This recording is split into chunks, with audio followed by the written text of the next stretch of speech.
मैंने जो पहली अपनी वीडियो बनाई थी ओ लेवल्स और ए लेवल्स के हिसाब से, कि जिसमें मैंने बताया था कि आप प्राइवेटली भी ये कर सकते हैं और इसमें टाइम ड्यूरेशन नहीं है, तो ये उसी वीडियो की एक और एक्सटेंशन है।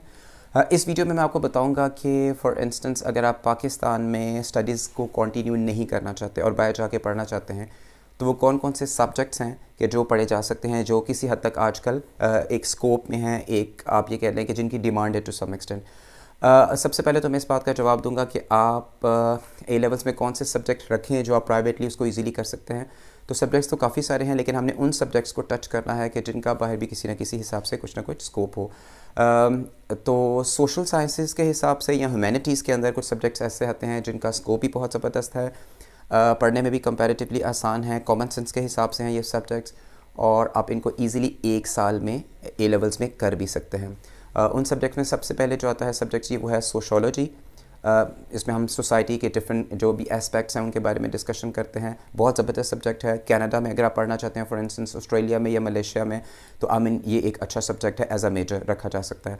उसके बाद लॉ है। लॉ भी बहुत ज़्यादा इंपॉर्टेंट है। आजकल वो बंदे जो इमिग्रेशन के लिए अप्लाई करते हैं, अगर वो लॉयर हैं तो कनाडा के लिए उनके पास एक बहुत अच्छी अपॉर्चुनिटी है, क्योंकि कनाडा जो है वो लॉयर्स को यानी वार्मली वेलकम करता है। तो दूसरा सब्जेक्ट आपका लॉ हो गया। और तीसरे नंबर पे जो कि सोशल साइंसेस में ही आता है वो आपका है इंटरनेशनल हिस्ट्री है। तो बेसिकली ये तीनों के तीनों जो सब्जेक्ट हैं, इनका जो सबसे बड़ा प्लस पॉइंट है वो ये है कि ये तीनों किसी न किसी हिसाब से एक दूसरे के साथ इंटरलिंक हैं। ह्यूमैनिटीज़ में आते हैं, सोशल साइंसेस में आते हैं, और इनका जो सिलेबस का सारा जो स्ट्रक्चर है वो कुछ इस हिसाब से है कि आई मीन आप बहुत कंफर्टेबल हो कि आप इसको एक साल में कंप्लीट भी कर सकते हैं।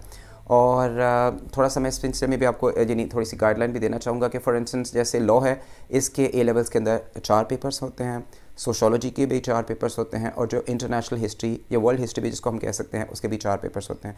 तो कलेक्टिवली आपने एक साल में 12 पेपर्स को प्रिपेयर करना होता है। लेकिन जो इसका फॉर्मेट है वो इस हद तक आप कह लें कि कंफर्टेबल इस सेंस में है कि इसमें चॉइस बहुत ज़्यादा है। फॉर इंस्टेंस आप कह सकते हैं कि अगर आप इंटरनेशनल हिस्ट्री को ऑप्ट करते हैं ए लेवल्स के अंदर, तो इसमें आप कुछ ऐसे कह लें कि अगर आप ऑलमोस्ट आप कह लें कि जैसे हमारे पास 16 चैप्टर्स होते हैं कलेक्टिवली, मैं आपको थोड़ा सा आइडिया देना चाह रहा हूँ, तो अगर आप उनमें से 8 चैप्टर्स को भी अच्छे तरीके से कर लेंगे तो आप अपना यानी ए ग्रेड के साथ अपना ए लेवल्स में आप इंटरनेशनल हिस्ट्री को इजीली कर सकते हैं। ऑलमोस्ट इससे मिलता जुलता जो फॉर्मेट है वो आपका सोशोलॉजी का भी है, अगरचे सोशोलॉजी के अंदर आपके पास मैक्सिमम 8 to 9 चैप्टर्स होते हैं पूरे 2 सालों के हिसाब से। तो उसमें भी आप चाहें, अगर आप एक आध चैप्टर स्किप भी करना चाहें तो भी आप इजीली अपने पेपर को कंफर्टेबली आप उसको अटैम्प्ट कर सकते हैं। एक दफ़ा फिर कि वो स्टूडेंट्स जो स्पेशली कनाडा के हिसाब से, मलेशिया के हिसाब से वहाँ जाके पढ़ना चाहते हैं, अपनी हायर स्टडीज़ उधर करना चाहते हैं, तो आई मीन उनके लिए एक अच्छी अपॉर्चुनिटी है कि वो ए लेवल्स में हिस्ट्री के साथ, सोशोलॉजी के साथ और लॉ के साथ जाकर एक साल में उनको कंप्लीट करके आप उसके लिए अप्लाई कर सकते हैं। तो इसका एक बड़ा ज़बरदस्त स्कोप है। इस सिलसिले में किसी किस्म का आपके ज़हन में कोई क्वेश्चन, कोई क्यूरी कुछ भी हो तो आप मुझे इसे कमेंट सेक्शन में बता सकते हैं। तो फिर अपनी अपकमिंग वीडियो में मैं इंशाल्लाह ताला उसकी डिटेल्स आपके साथ शेयर करूँगा। जज़ाकल्लाह।